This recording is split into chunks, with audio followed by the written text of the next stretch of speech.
بچه ها امروز داشتم راجع به اسرائیل مطالعه می کردم. یه چیزی پیدا کردم اگر بهتون بگم شوکه میشید. اینجا رو گوش کن.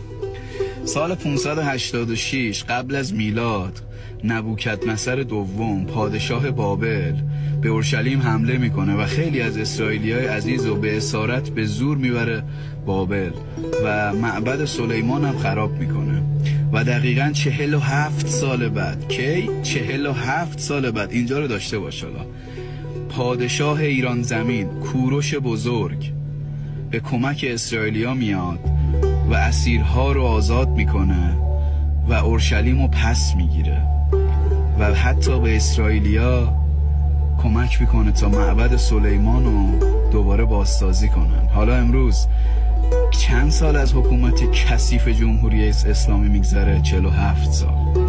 امروز بعد از 47 سال درست مثل کوروش که به کمک اسرائیلیا اومد، اسرائیل عزیز به کمک ایرانی ها اومد تا مملکتشون رو پس بگیرن. اینا همه برنامه ریزی شده است.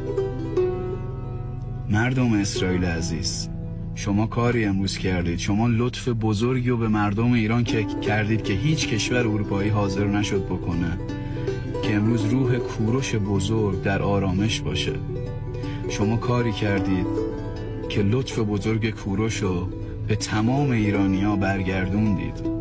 شما مردم ایران رو بعد از 47 سال قتل، غارت، بچه کشی، دزدی، آدم کشی، تجاوز دارید کمکشون میکنید که دوباره آزاد بشن. شما دارید لطف کوروش رو دوباره به ما برمیگردونید، اونم دقیقاً بعد از 47 سال. بسیجی سپاهی حرومزاده، چی جوری تو حساب میکنی که ته این داستان یه جوری به تو ختم شه که تو بمونی؟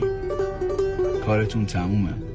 اسرائیلیای عزیز، خواهر برادرای اسرائیلی ما، روزی میرسه نه چندان دور، به همین زودی روزی میرسه که ما مردم ایران زمین، شما برادر خواهرای اسرائیلیمونو کف تهران بغل میدون آزادی به آغوش میکشیم و اون روز دیگه تو ایران اشکی نخواهد بود. اون روز صلحی ابدی بین ایران و اسرائیل عزیز آغاز میشه. به امید پیروزی ایران زمین. زنده باد ایران، زنده باد اسرائیل.